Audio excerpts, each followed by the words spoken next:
on, guys, and welcome to a special episode of What Do You Do for a Crust? With us today, we have a very special guest, and we're going to be talking specifically about burnout, obviously to do with work, and we'll just sort of see where it takes us, really. Thank you very much for being here, as always. Thank you for having me again. I mean, we're very, very happy to have any guests, I should say, but I think this is a really special topic, and I think it's very important. I don't think it's gender-based, age-based, role-based, full-time, part-time, working from home, all those kind of things. I think burnout comes in many shapes and forms and has many contributing factors. So I think it's a really, really important episode to do. So I'm really thankful for your time. That's okay. I'm very excited about it. It's a space that I'm quite passionate about because I think that there's a really big stigma around people suffering from burnout in a workplace, because the expectation is just to push through and just suck it up and keep on going. But, you know, it's a really big thing and it impacts people everywhere all the time. I would definitely agree. I've definitely worked for places, or workplaces I should say, and even in different industries where you're almost viewed as weak if you even mention the word burnout. Like, don't say the B word. It's like, don't say the union word. Like, it sounds like a real no-no. And I've worked for places that have literally gone, oh, you're not burnt out. Like, you just take the afternoon, you'll be fine. Yeah. And you're like, that's not really how burnout works. No. If I am to put you on the spot here, how would you best describe burnout? For me personally, it's just like an exhaustion that doesn't really go away. When you're at work, and even knowing that you have to go back to work the next day or the next week, and just that dread and just not feeling motivated to, you know, do the best that you can. And it just feels like it's a, you know, Groundhog Day almost, of just the same things over and over again. And just, yeah, I think in the past when I've experienced it the most, it's just been quite hard to actually get up and continue going to work because you're just like, oh, I just can't do it, or you can't be bothered, or it's just immense can't be botheredness for me. I mean, I definitely think I really credit you to that last point as well for me, because I'm assuming it's going to be different to some people, but I would assume there'd be some common identifiers or behaviours or even just feelings of, you know, that extra cup of coffee isn't going to get me through. I haven't skipped breakfast. Like, I generally... Is it a feeling of just generally not wanting to be here, as in I don't want to come to work, or is it something so much more? Yeah, for me, I don't experience it anywhere near as much as I have in previous roles. But the best way that I can kind of differentiate it is there have been times that I've woken up and I'm like, oh, I can't be fucked. And I mean, I think we all have. Yeah. We definitely all have that. The burnout for me is like, I just really don't want to. Like, I can't do it, or, you know, I really can't be fucked. There's a very big distinction between my attitudes, like on a really burnt out day or timeline for me. Very fair. If I was one of your team members, and say you're my manager, team leader and whatnot, and I come to you saying, I think I'm burnt out, what, given your experience, and I should say, actually, I feel like I'm jumping the gun a bit, how was your experience in a workplace going through burnout? I think it could have been better. I've had quite a few different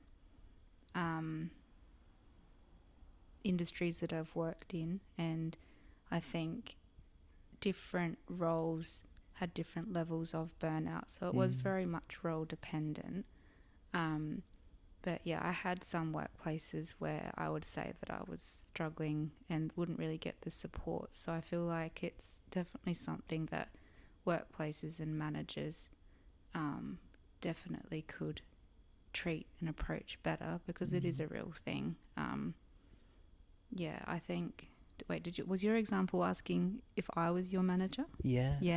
So yeah, having that experience, I would very much believe you and say, hey, like, I really understand, like, if you need to take a little bit of time off, that's fine. We can, you know, arrange things. I would ask you if there's anything that we could do to lessen your workload and make you feel more supported. We could identify exact things that might be causing your burnout, and whether that's workload or if you're not feeling as valued as you could be, or if there's a specific person in the team that's adding to this burnout. Lots of conversations to be had to get to what the root cause is, as opposed to just slapping a band-aid on it. I mean, that's something that definitely gets thrown around a lot, is slapping a band-aid on or just take the day. Is it better, and I know this is probably a very open-ended question, a very how long's a piece of string question, where there's no real answer because it's going to be different for everyone, but is it better for a manager or a team leader to be contactable or to give you space? Do you need, should they be general constant support, or should it be, hey, let's try these and then get back to me? And I know again that's a very open-ended question, so I'm sorry. But I guess I'm just thinking from a leadership perspective, is it they should try and help as much as possible, or do they need to give you space to figure it out yourself? I think that's a very case-by-case thing. It would, very much depend on the scenario and the individual. For me, I think there's a fine balance, because I really appreciate autonomy in a role. But if there was something that I needed more support with, then I would appreciate a lot more like one-on-one guidance, I guess. And like if I was a team leader, I would offer the same and just go like, look, what do you actually need from me? And then honour that. I do think there's, that saying of like, no one knows you better than you. I do think that's really quite valid. So you've got burnout. Are we talking a day off, a week off, a month off, reduced FTE? What sort of some good pathways, I guess, or some appropriate times? For me, during my most burnout period, it never really went away with just a little bit of time off, or like, a day to rest.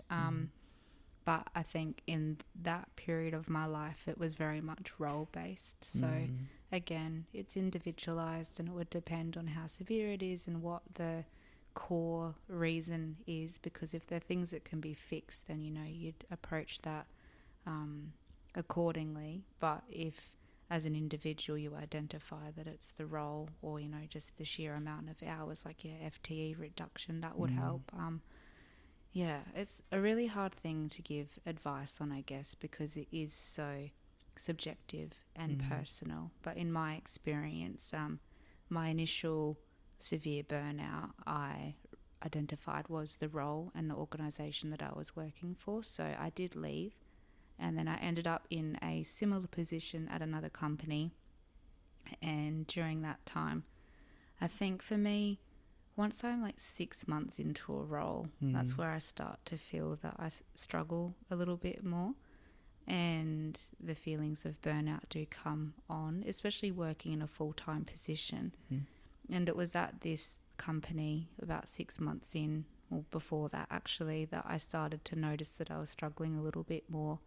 And this was in 2023 for me, and I started to suspect whether or not I had ADHD. And I actually had an assessment, because I was just at the point where I was like, I actually do not have the capacity to work at the moment. I just feel like I'm failing everyone and myself.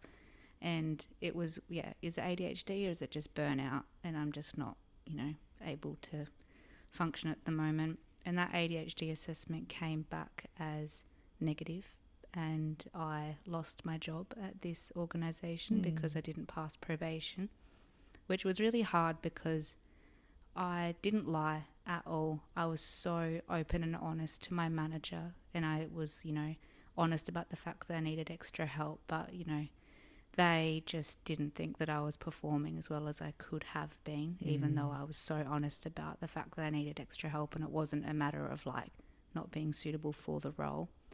And then fast forward to this year, I got assessed again. I got diagnosed with ADHD.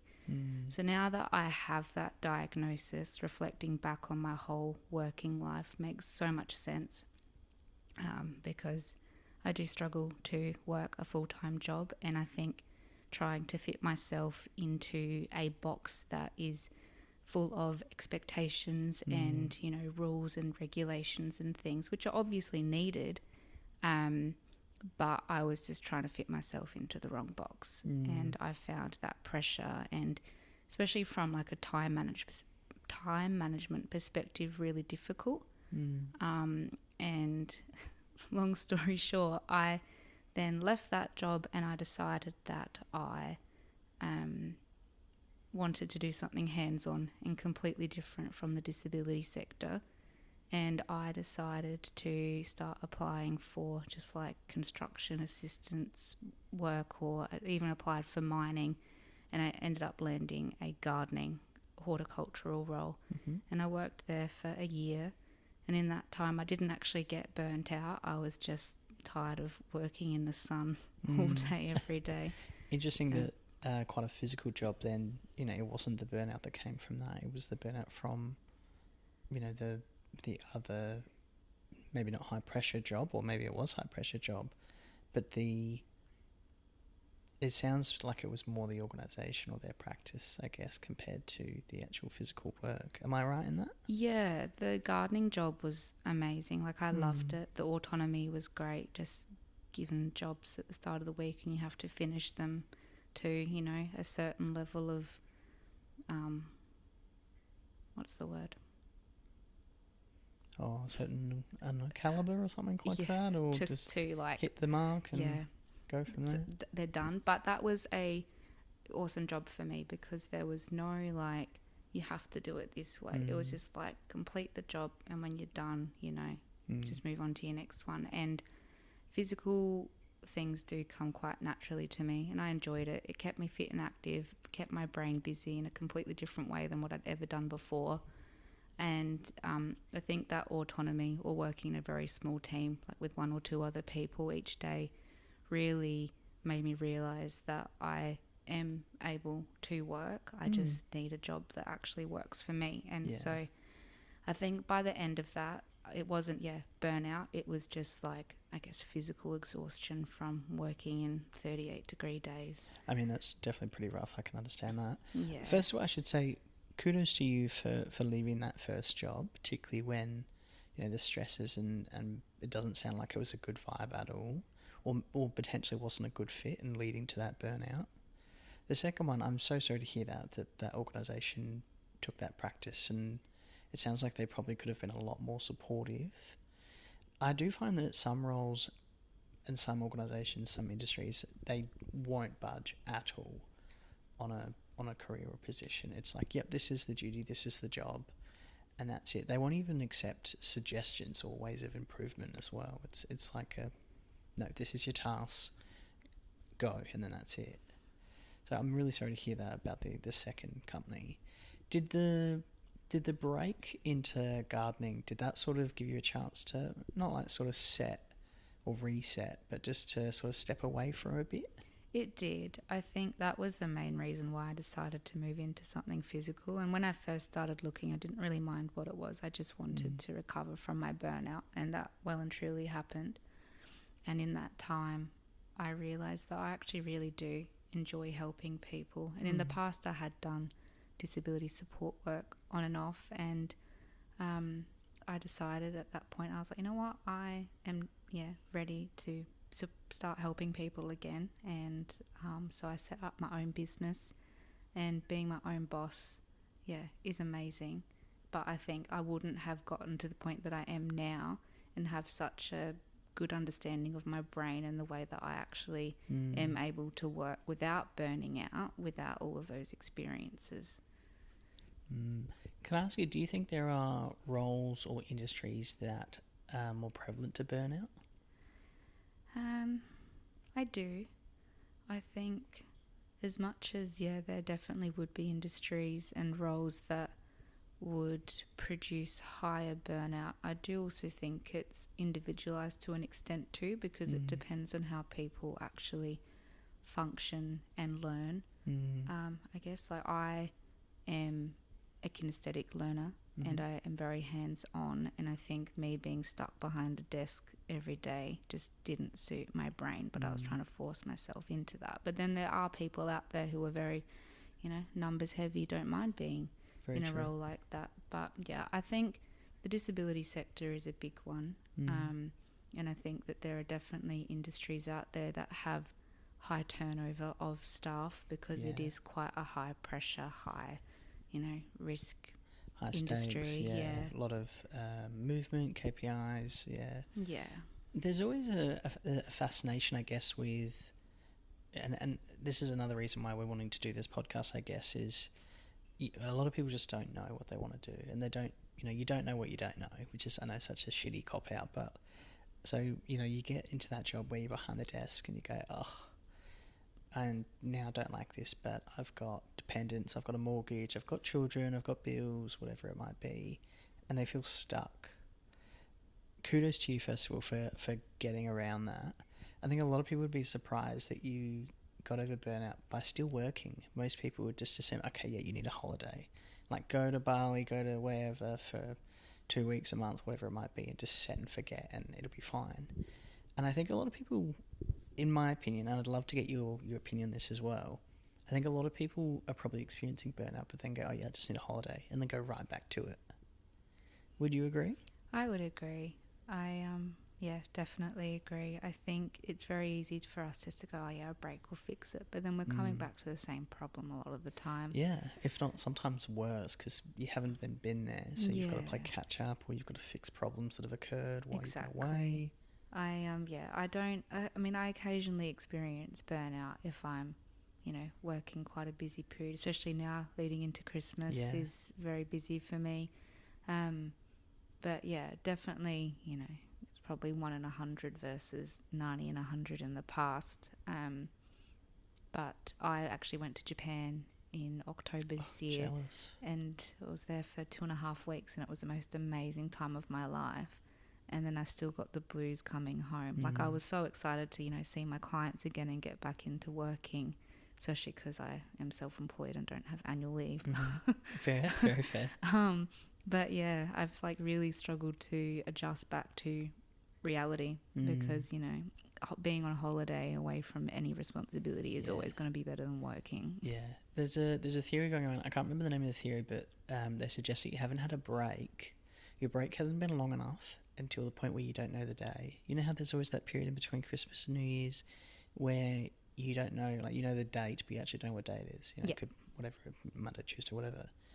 And there's that theory that, you need to go on a large enough holiday or break that you then don't know what day of the week it is. Yeah, or how long you've been away for. Yeah, exactly right. Like that proper set and forget is quite interesting. Yeah. Can I ask you about your diagnosis with ADHD? When that came through, did you find that gave you a bit more of an understanding of careers or jobs and such that are going to align to your sort of needs? I think so, yeah. I was already doing the disability support work basically full-time when I received the diagnosis this year. But it, as I said before, it just really clarified everything that I've experienced in the past for me and made me feel very certain about the path that I am on at the moment, because I do have so much freedom and flexibility, and my brain just doesn't operate in rigid environments. So yeah, it definitely did. And it was also very validating, because I think in the past when I've struggled a lot to work, I saw it as a reflection of my abilities, and there was this one point where I was like, I can't. And I think now that I know that I can, and I can thrive in the right environments, it makes a huge difference. So yeah, the diagnosis really made everything crystal clear for me, and just validated every single experience I've ever had. Would you, I know this is a bit of a loaded question, but would you recommend others, if they are considering, or say they're thinking they might have some tendencies there, would you suggest they go and get assessed? I would. I do know that there is a financial barrier. My assessment cost me $1,400 this time, and I got a $400 rebate, but the one before that cost me $2,700, and I didn't get any of that back. So not cheap. No, And there was a time where I was like, I don't know if I want to spend that much money to get another non-diagnosis, but I'm so glad that I did. But yeah, I would recommend it. I think doing some research, and there's online questionnaires, and obviously talking to your GP and that kind of thing is really important, because there are a lot of diagnoses that have crossovers. So yeah, like it could be something else, but if you suspect it, I'd definitely recommend it. Even if it's not to access medication, just having that validation is really nice. I think for me, because ADHD from an NDIS perspective isn't actually viewed as a disability, but from just a world view, general perspective, it is a disability. So now that I know that I have something that actually impacts my ability to do X, Y, Z, I feel a lot more confident in myself. So very fair. I think there's definitely a level of empowerment knowing. There's always that age-old question of, if you ask 100 people, would you want to know the day that you die? And 99% of those people said no. And I always lean towards that 1% of I'd want to know, because I think that there's power in knowing. I guess it gives you clarity, it gives you understanding, like you said, like just some things clicked, and it made sense. And I think it gives you a chance to sort of not be so harsh on yourself as well, to go, okay, I was the problem or whatnot. And not that I'm saying that any diagnosis is an excuse by any means, but sometimes it's nice to know that actually I was doing well, just this isn't something that maybe doesn't suit me, or they could have been a little bit more flexible and this could have made it work, or this change. Yeah, I think that's something that I personally feel like I have done well. I don't ever want to use my diagnosis as an excuse, but more so an explanation. And then I feel like I'm quite an insightful person in general, and so I have gone, okay, yeah, well, I could have done this better, but also I do think that I would have done better in an environment where this person did this and that kind of thing. So there's definitely a balance. But yeah, I think if I didn't get the diagnosis, I probably would still be super burnt out, and I would have just been, struggling more than I do on a day-to-day basis. And I am glad that I took the leap of just trying something different, because I think if I didn't do the gardening role, then I would have still been in some admin something or other. There are a lot of theories around burnout, that there's multiple aspects of burnout, I guess, that it's not just physical burnout, it's mental, it's psychological, it's psychosocial, or it could even be, I was reading an article last week about, in preparation for this, where doing sort of repetitive or monotonous tasks then lead to mental burnout, because you're not being stimulated properly, or maybe not properly, but adequately, I guess. Yeah. So I think it's, not that I want to circle back, but I think it's really fascinating that you were burnt out and then you went to quite a physical job as gardener, being out in the sun, all that kind of thing. It was almost like a reset kind of thing. But a lot of people would go, oh yeah, burnout, you need to take 6 months off and all those kind of things. So there's definitely other ways to cure burnout than just going on a holiday or taking a break. There is. And I appreciate that you said that, it's amazing that I did recover from burnout whilst working. And that was because I just went, oh my God, like I've just been struggling in this one type of role. Like, why am I forcing myself to stay in it? I think the not passing my probation definitely kicked me in that direction. Because if that hadn't happened, I probably would have just stayed in it. But yeah, I definitely think identifying what the cause is, or what the core is at least, is important. Your self-awareness, I think, is very, very good. My self-awareness is not good. What tips would you have for me to sort of maybe not identify burnout or even early symptoms or signs, but that like a role's not for me kind of thing? Because like I was a tradie before and I stuck that out because it paid okay and it was just what I decided to do, and so I think there would be a lot of people out there in the world today that are doing a job that they hate or loathe. It's called work for a reason. If we didn't get paid, none of us would do it. Yeah. In pretty much anything, I would assume. How do I know? How do I have that self-evaluation reflection if I'm not good in that kind of avenue? Do you have any tips? Any cheeky insider I'm just thinking it's hard to give general advice because it's all just, my experience. But I mean, and that's yeah, normally what people want to hear is your experience, because yeah. there'd be someone out there who'd be going through the same thing or something similar. I think for me, it was just the pattern of, you know, hating the week and being so keen for the weekend and then having mega Sunday scaries. I think when I am burnt out, Sunday scaries are huge, whereas now I don't get Sunday scaries ever. So that was a really big pattern for me. I did notice that when I was the most burnt out, I was taking a lot of mental health sick days, just so I could actually cope, because the idea of going to work just made me so anxious and overwhelmed, because I just knew that I, wasn't going to function properly whilst there, because I just didn't care enough at the time. Yeah, they're the main things. I think noticing patterns was a big thing for me, and whether that was just through mental recognition or journaling at the end of every day, just being able to pick up on, oh, okay, I felt shit again, and again. And again. Yeah. But I think the biggest thing for me was definitely just like the dread of going to work the next day and it having to be, a continuous thing, and you get freedom on the weekends and then it's back to it again.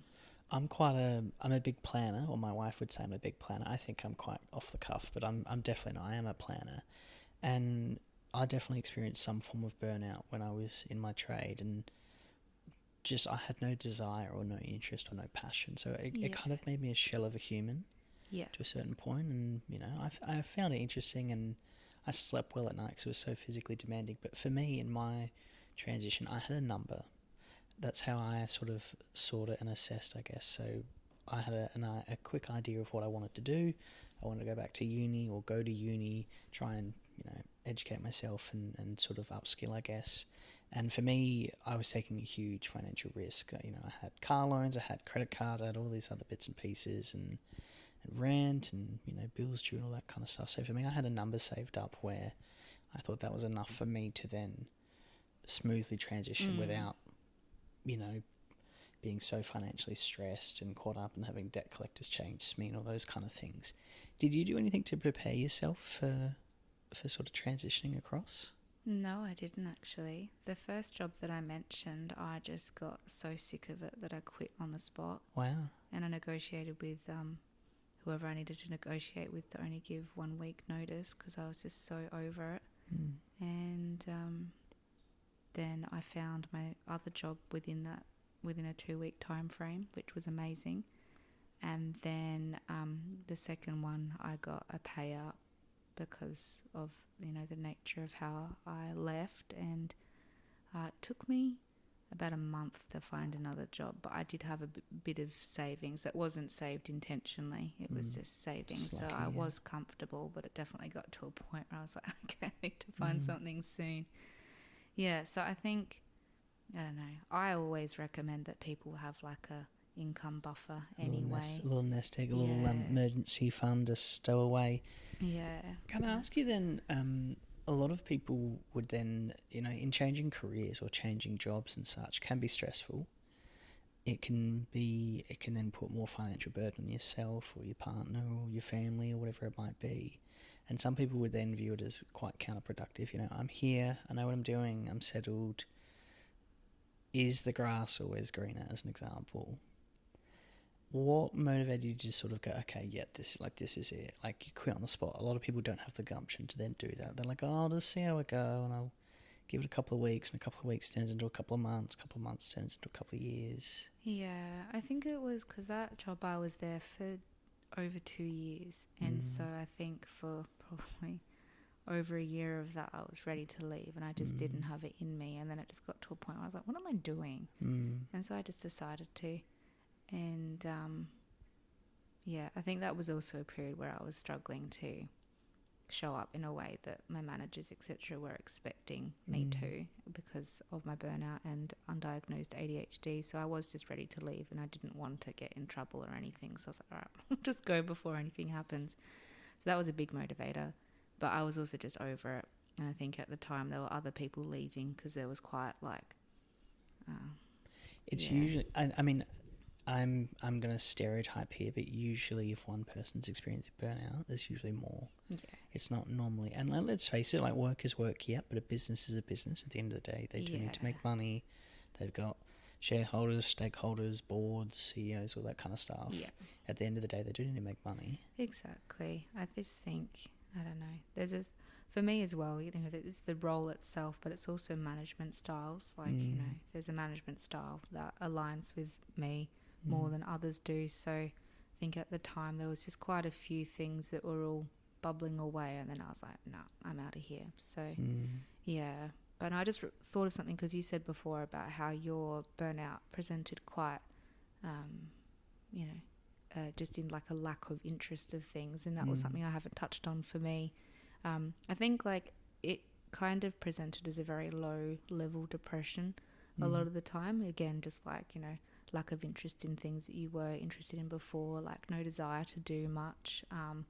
You know, sometimes my appetite would go away, and it would just be, it's a combination of just like not caring, but then also like the stress of needing to care but not having the desire to care. So it's just a roundabout, you know, vicious cycle in a way. It's a very complex feeling. I feel like burnout. Can I ask you then? I'm always on the avenue of prevention is the best cure. You know, proactive rather than reactive. What is it the workplaces can do to avoid burnout? Because if I'm a HR rep listening to this, going, "Oh, I'm losing staff left, right, and centre," I mean, clearly there's usually a theme in organisations. You mentioned before that a lot of people were leaving in that situation. I've definitely worked for a lot of organisations where, you know, you go, hey, you've lost 20% of your staff in the last 3 months. What's going on? And sometimes it is a bad manager. Sometimes it's a new practice or policy or whatnot. Like, is it just simple pay people more? Is it promote mental health days? Is it... I don't know, again, like no one size fits all, but for your perspective and in your opinion, is there a thing that that organisation could have done to fix, not fix things, but to prevent them from happening? I think for me at the time, I did feel quite undervalued, and it wasn't very often that we were told that we were doing our jobs well, and it was quite a difficult role at times. So I think having a bit more, you know, obvious value. Yeah, I mean, validation, definitely. I mean, we all need to be validated, but not just validation, but I guess like shown appreciation. Yeah, appreciation and acknowledgement of the work that we're doing. And I know that, you know, a manager has a lot that they're doing, but part of their responsibility is making sure that their team feels supported. So I think, yeah, we were left... You can hear the cat in the background. We were left... you know, on our own quite a bit, which in some ways was nice because autonomy is great. But when, you know, on a stranded island and you need help, then, you know, they can do more. So I think, validation, appreciation, just acknowledgement of what we were actually doing would have made a difference. And then I guess when I would say that I needed support with this, or, you know, it was just going to take me a little bit longer to get something done because I was having a bad day. Like, I just needed that to be understood and not criticised. Yeah. I mean, sometimes it is simple as there's just one bad apple that spoils the bunch, and then sometimes it's the whole bunch, or, you know, it's the whole team, or like we've talked about, it could be the actual work, or it could be a simple policy, whatever it might be. So I'm starting a business. I'm not, but I'm doing a hypothetical. Sorry, I should give context. I'm starting a business. I'm wanting to keep staff and I'm wanting to look after them. What's things that I can do to avoid burnout? And I know that's a real generalised... I'm asking you so many generalised questions in this episode. Okay. I'm really sorry. Are we talking, you know, walking sessions from 12 to 12:30 around midday? Are we talking free coffee, in-house barista, yoga in the mornings, meditation, mindfulness... you know, free fruit in the lunchroom? Like, what's something simple? If someone, like, I like eating fruit. If there was free fruit in the lunchroom every morning, like, that would make my day better. Just simply make my day better. And you think about, like, a business, fruit and, like, fresh, you know, organic produce and all that kind of stuff is expensive. Everything's expensive these days, but that'd be like, what, $1,000 over a year. Something like that. Like, and I would think that would actually go quite far and quite appreciated compared to your crappy, stale biscuits and instant coffee. Yeah. Like, what can businesses do? What can organisations do? What can teams do to keep good people? I actually love all of those suggestions. It reminds me, I had a retail job when I was 18 to 20, and that was something that business really prioritised, was having fresh fruit, and we'd have like regular team lunches and that kind of thing. And that, really made my day, like always having, things that I could do and having regular team lunches that we could look forward to. I think feeling like you are actually a team when you're working as a team makes a huge difference. And I think for me, in that role specifically, where I struggled the most with my burnout, having a manager that was accessible for support makes a big difference, because if they're always off-site doing manager things, obviously that's part of the role and it's needed, but I think there's a good balance of being able to do that and then being available for your team so that they're not battling things alone when they are, having more difficult times. I love the idea of yoga things. I think having the freedom or the encouragement to actually do things outside of just working during your day, having the encouragement to take your walking breaks or do your stretch break, or feeling like you actually can take your 2 15-minute breaks plus your lunch and not feel like you just have to be a robot. Well, imagine if you worked for an organisation, say that it's a standard 9 to 5 office-based, work, whatever it might be, and imagine if they're like, and they accept, they accept people from, that walk in and they've got a reception and those kind of things. Imagine if they closed their office from 12 to 1 and went, hey guys, everyone gets the hour, phones are off, doors are shut, either go to lunch, go for a walk, get some fresh air, get yourself a coffee, we've got yoga mats in the corner, do whatever you need to do, you've got an hour. Yeah. And they did that every single day. Yes, that's a loss in productivity and all those kind of things, I absolutely get that, but your staff are going to be so much more recouped and more vital, particularly when you hit that, what they call it, the 3 o'clock itis or whatever it is, where you hit 3 p.m. Yeah, 3 o'clock slump, and you're like, oh my God, this is brutal. Why aren't businesses doing this? I don't know. I think it's such a uncommon thing. Yeah. And even from the perspective of like making places look happier, so many offices are just like dreary and millennial grey, and it's like, why can't we just make it look a bit more vibrant and a place that I'd actually enjoy going to? I always have sorry to interrupt you, I always have the most respect for like greeters and like checkout people, and then like receptionists as well, because they have to be positive the entire time. Like no one wants to be welcomed by someone rude or with a scowl or a frown or whatnot, so you always have to be really like bubbly and vibrant, even though you've got 50 things on the go, you've got 3 people on hold, someone walks in and they're rude and demanding things, and you go, and they're usually the most underpaid people in the entire building. Exactly. And but you need to be bubbly and cheerful, and you're like, come on. Like, no, I agree. It's I guess that's one thing, is pay. Like, I know that obviously different roles come with different responsibilities, and responsibility does mean a lot in the workforce, but for a receptionist to get paid $25 an hour, and then for managers to be on salary, like, yes, they might do a little bit more and have a little bit more responsibility, but it doesn't mean that they're valued any less in a company. God, no. And I think if that's mentality of a company, get out of that company. I definitely agree, because it takes, what do they say? Like, it takes a village to raise a family. Like, it takes a village to run an organisation, to have a business, and have a good business, in my opinion. What about if they had like a loyalty system? So say every 6 months you got a 50-cent pay rise or something like that. Maybe not a huge amount, because again it's a business, but just something to show that your dedication is actually valued.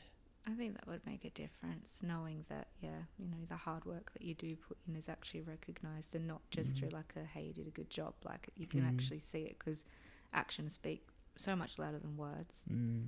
It's amazing when something in my experience, I'm stereotyping here again, but in my experience, when there's usually like a big change or something bad's happening, it's like pizza party. You know, you ever see those memes on like social media, and it's like, yeah, guys, here's 3 pizzas and a bottle of soft drink. Like, thank you so much for your hard work this year. And you're like, hang on, I did early starts, late finishes. I came in on my days off. I didn't, call in sick when I was feeling not 100%. And you're like, really? I get a slice of pizza and a cup of soft drink and a pat on the back? It's funny because that does happen. They cut down on costs and go, yep, here's enough pizza for everyone to have, a third of a slice. Pizza just cures cancer, but, and you're like, come on, it just seems so shit. I know we're getting a bit off topic, but I think like those kind of things do contribute to burnout, like the culture of an organisation. You sit and then you go, well, hang on, like, or say like you've been there 5 years and you get like a piece of paper saying thank you, and you're like, well, what about like a $500 gift voucher? Yeah. I've put 5 hours of blood, sweat and tears into this. Like, something to show. Like, gone are the days of, like you used to get a gold watch if you worked somewhere for like 20 years or something like that. I think I'm old enough for that. It's a very, I'm showing my age, God. It's a very old school thing, and I don't think they really do it anymore either. No. But particularly, you used to work in a company for sort of 30, 40 years and, very much an older generation thing. And they used to give you a gold watch. Male or female, did not matter the gender. You used to get like a really, really lovely gold watch. That's really nice. And, it'd be engraved, or it'd be like a really nice thank you for your tenure here kind of thing. Yeah. And just places don't do that anymore, like at all. I work with some people in a few different industries, and yeah, like you just don't see that, and you're like, oh, it's quite sad. Yeah, no, it is. I don't think I've worked anywhere that does something like that. The most you get is just like a little gift card or a card that just says thanks. Yeah. Yeah. Can I ask you then, circling back to burnout, you mentioned before that sometimes a big cure of burnout or a big preventative measure is being in a supportive team. You're currently a sole trader. How does that go, considering you don't have anyone to debrief with or to support that preventive or proactive avenue of burnout? Yeah, it's interesting, isn't it? Yeah. Because, like they say, like heavy is the shoulders, that you've got a lot of stress on those shoulders. I think because the only people that I actually have to worry about are my clients, and I have such an open, conversation relationship with them that I very much know what they do and don't need. And so, like, yes, I can get tired and burnt out from like I've worked a lot this week perspective, but it's never to the same extent. And then one thing that I have found that really helps me is I try to work only 4 days a week. So I'll work longer days if needed, but 4 days a week really gives me that work-life balance to be able to recover from a busy week. So yeah, I don't really have like a actual answer other than the fact that I think because there's no like mega expectations or pressure weighing on me, it's just my relationship with my clients, and things can chop and change, and it's just adjusting to what their needs are. There's no like KPIs or you have to do it this fast. It's just what works for the people I work with. I mean, KPIs always get a negative connotation, but you kind of have your own KPI that you only work 4 days a week. Like that's a key performance indicator. Yeah, I'm only working 4 days a week. Yeah. So they can be positive. I'm being a bit cheeky there, but I find that quite interesting, considering you're obviously, it sounds like you're very much enjoying your role. It's fascinating that you're technically taking on probably more stress, burden and work, yet are less prone to burnout because you're working for yourself. Am I right in that? I would say so, yeah. Yeah, I'm sure there's probably a few other factors as well. Yeah. I mean, even though I have to do my own invoicing and keep on top of my clearances and whatever else there is, can't think of anything else right now. Well, all of the documentation and things that I need to keep on top of to be compliant. Like, the things that I can just chip away at, and say my invoicing, I just usually have one set day that I do it and I flick them all off and then it's done. So I have, I guess, structure in my week to make that easier, and I do my invoicing on the morning of the first day I have off in the week, so it's just kind of like, okay, that's done, now I can rest. See, you do have KPIs. Yeah. So should we say then, because we do need to wrap up, we're at time, that if you do want to prevent burnout, just work for yourself? I think it depends. Again, it's subjective.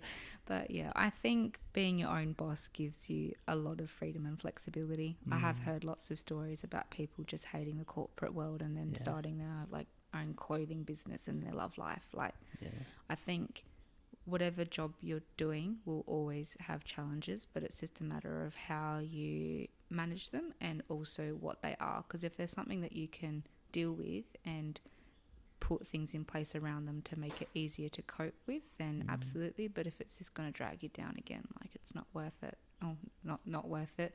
It might cause burnout again. So yeah, very fair. No, thank you so much for your time, and definitely your special insight into burnout and ADHD.